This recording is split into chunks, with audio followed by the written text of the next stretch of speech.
He stepped off the rattling C train at 72nd Street, looking like any other New Yorker who had overslept and barely made it out the door. The beanie was plain charcoal, the jacket a scuffed denim, the boots utilitarian, and already freckled with early March slush. At that hour, Midtown was still yawning, streetlights blinking against a sky trying to decide if it should snow or rain, and no one paid attention to the tall man who kept his head down as he crossed Broadway. No one, except a girl in a neon yellow parka who skipped beside a woman juggling 2 overstuffed boxes wrapped in bakery twine. They hurried east toward the hulking FOD of the Manhattan Children's Hospital, packages bouncing in the woman's canvas bag like restless birds. From behind, the man's pace matched theirs, neither intrusive nor distant, just close enough to hear the little girl chatter about how her science project, a solar-powered hot chocolate cup, was going to change recess forever. She punctuated each sentence by flipping her box braids over her shoulder, confidence radiating through the cold. Inside the lobby, the air smelled of coffee, sanitizer, and those plastic stickers nurses give brave kids. A security guard waved the pair through after a cursory glance at the woman's ID, but his hand lifted like a barricade when the denim-jacketed stranger stepped forward. Deliveries through the service entrance. The guard's tone was firm, rehearsed. The stranger offered a gentle nod, produced a phone, and showed an email too quickly for the guard to read. Conference keynote, he said, voice low, nonchalant. The guard blinked, then shrugged. The city was full of hustlers and stepped aside. Upstairs, in a ballroom temporarily repurposed from a pediatric rehab gym, rows of folding chairs faced a makeshift stage draped in banner fabric that read RISEUP 2025, Innovation for Every Kid. Volunteers rushed around taping down cords, aligning clipboards, praying the outdated projector bulb would last one more day. In a corner, the mother removed her delivery badge and replaced it with a lanyard. Amara Clarke, CEO, Clarke Clean Energy. Half the room did a double take. The same woman who'd sprinted through sleet now headed the company, promising to reinvent hospital power grids. And somewhere between the rows, unnoticed yet utterly attentive, the man in denim sat down, elbows on knees, eyes on the girl who believed cocoa mugs could power playgrounds. If anyone had asked, he would have introduced himself the way he had downstairs. Oh, surname, just Keanu, accent subtle, smile easy. But no one asked, not yet, and the clock above the half-assembled stage ticked toward a morning that would rewrite every story these three carried into the building.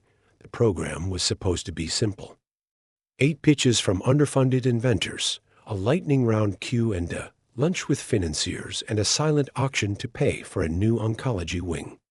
Amara had spent the last 6 months begging sponsors to take her call, cajoling bureaucrats for permits, bargaining with electrical suppliers who still didn't trust a startup run by a 33-year-old black woman whose lab doubled as her grandmother's garage.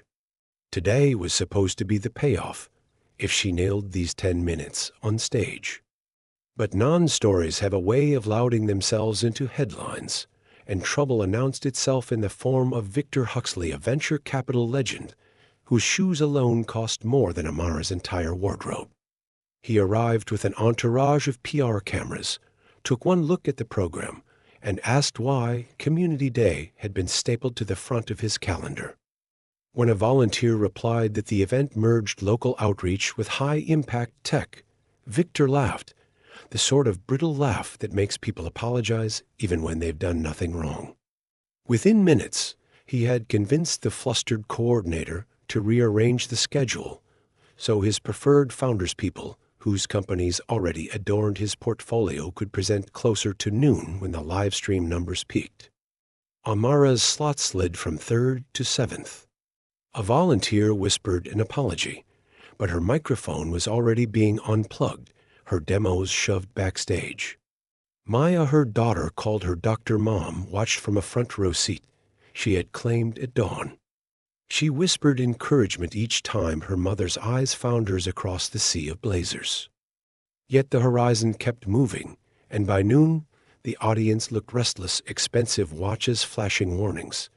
Venture capital was hungry, and the catered lunch was getting cold. During the forced intermission, Victor climbed on stage, gestured to his phone, and announced that an unexpected VIP had just confirmed attendance. Cue murmurs, phones lifted like periscopes. Rumor traveled quickly. Keanu Reeves, the actor known for riding the subway and giving away his salary, was in the building. Victor milked it, promising a photo op to anyone who stayed through the next pitches. The luster worked. No one left. Then he motioned to the volunteer staffer with the tablet. "Seat our guest up front," he commanded. The staffer scanned the seats, found only one open in the VIP row between Victor and a hedge fund heiress, and nodded. 10 seconds later, the stranger in denim stood, brushed slush from his cuffs, and quietly declined. He pointed toward the back, toward the folding chairs where hospital maintenance workers and cafeteria staff sat craning to see past raised phones. The staffer looked confused until the man whispered something that made the volunteer's eyebrows leap. A new plan formed. The staffer led him not to the front, but to the chair beside Maya's. The girl gasped, her hot chocolate cup wobbling dangerously. The man offered a soft grin, angled his body so his shoulder became a small hill she could lean against without asking, and whispered, "What's inside the box?"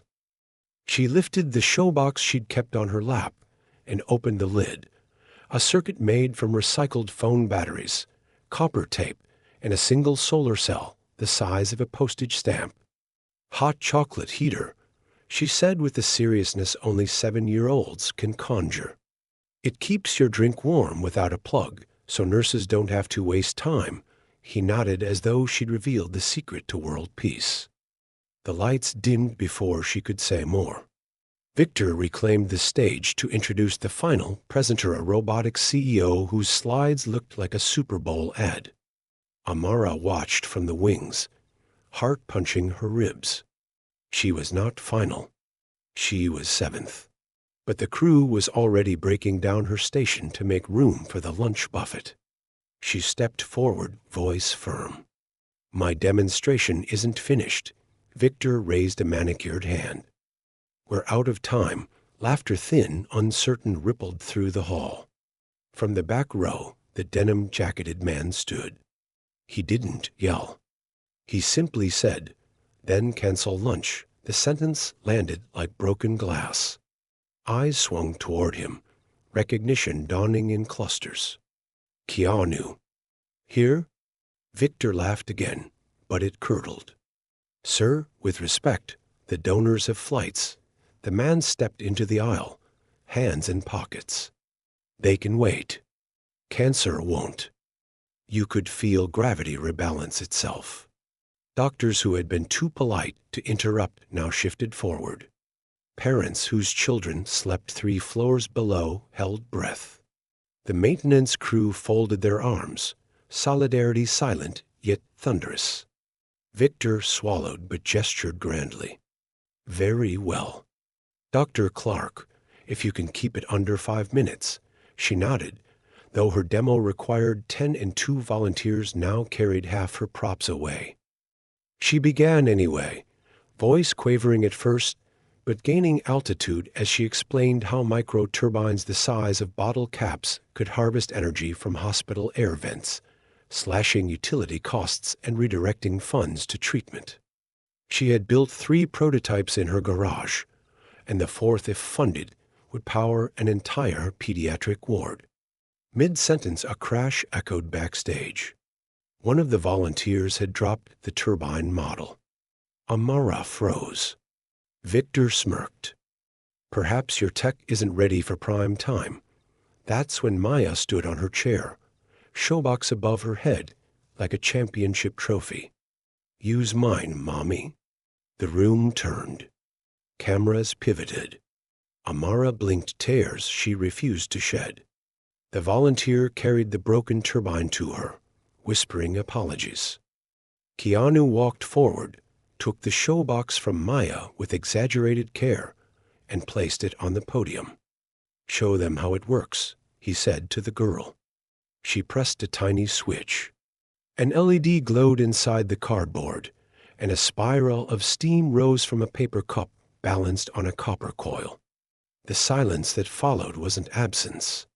It was awe. Then applause erupted, uneven, unscripted, real.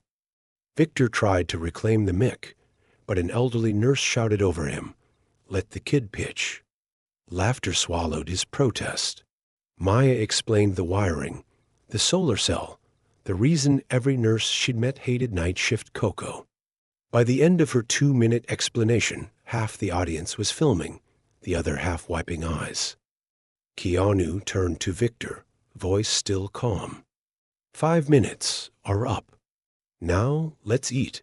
It sounded like mercy, but Victor knew a closed door when he heard one. He retreated backstage. Lunch turned into a block party of donations.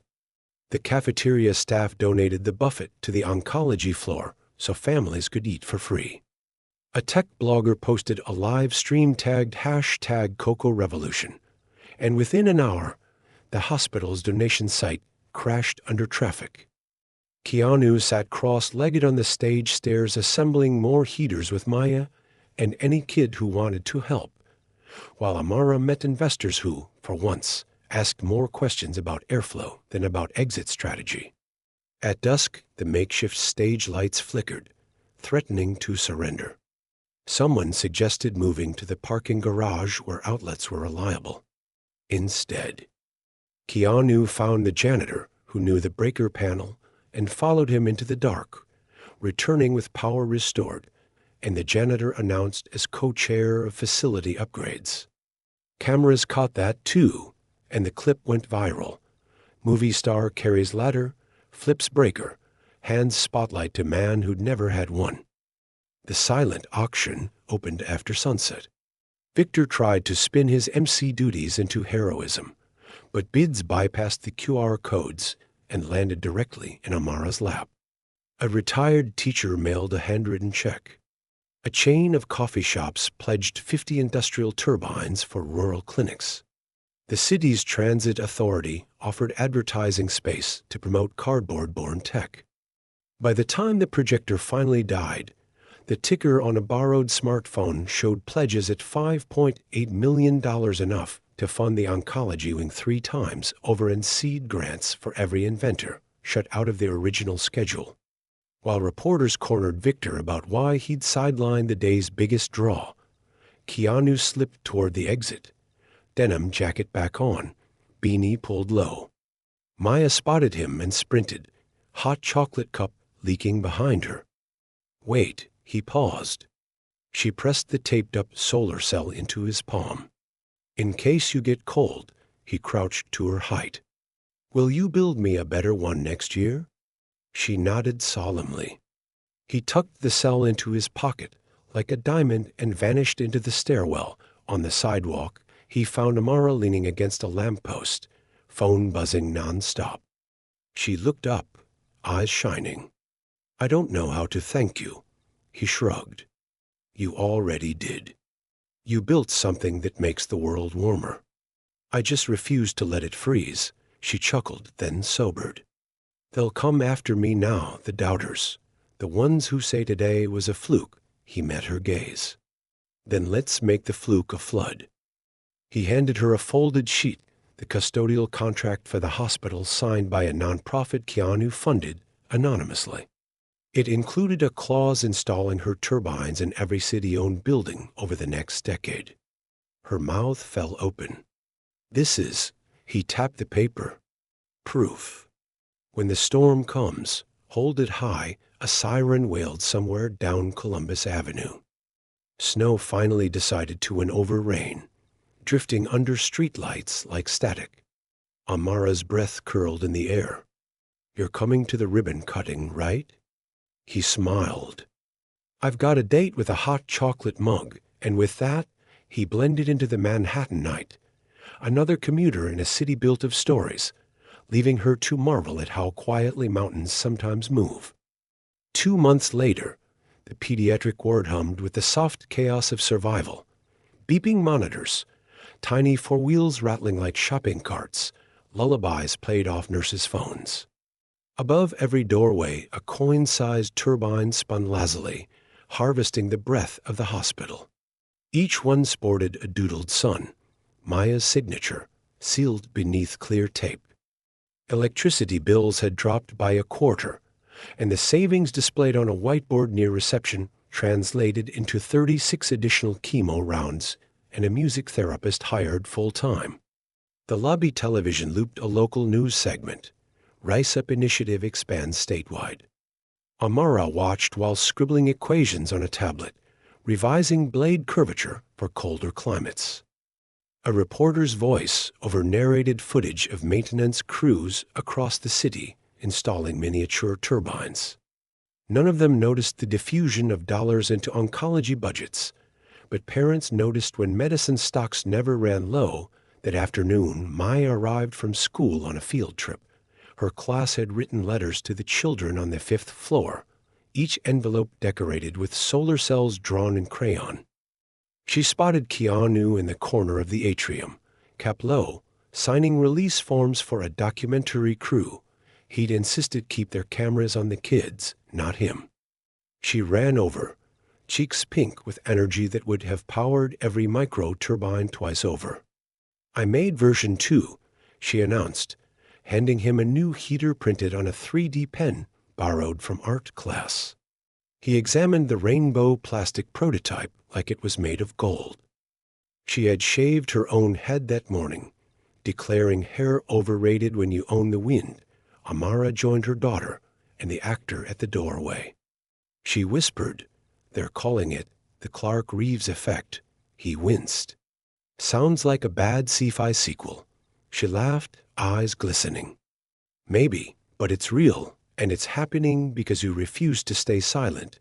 Keanu's gaze drifted to the spinning turbines. "I just remembered someone once did the same for me." A nurse announced that the hospital had received an anonymous endowment to open a fabrication lab where patients could build their own inventions. The staff suspected the tall man in the beanie. He responded with a lopsided smile that proved nothing and everything at once. As dusk blended orange into indigo over Central Park, Amara, Maya, and Keanu stood on the hospital roof. The city buzzed below, neon veins pulsing across steel. Hundreds of micro-turbines shimmered in the glow, spinning stories into volts. Maya raised a mug of cocoa kept warm by version 2 and toasted the skyline. "To roofs that whisper," she said. Amara added, "To daughters who roar."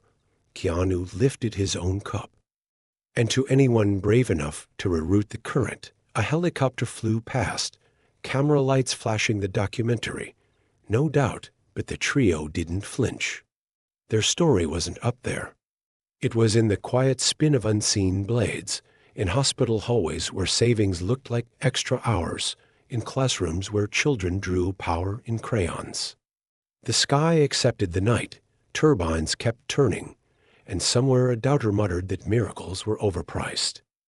Down on Broadway, a gust of wind slipped between buildings, raced uptown, and kissed every turbine as it passed.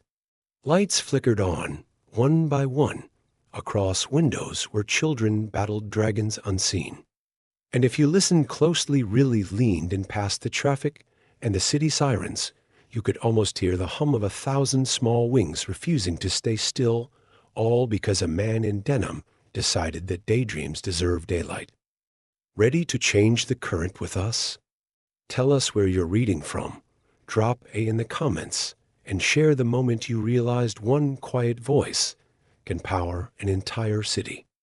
Until next time, keep your mugs warm and your courage louder than the wind.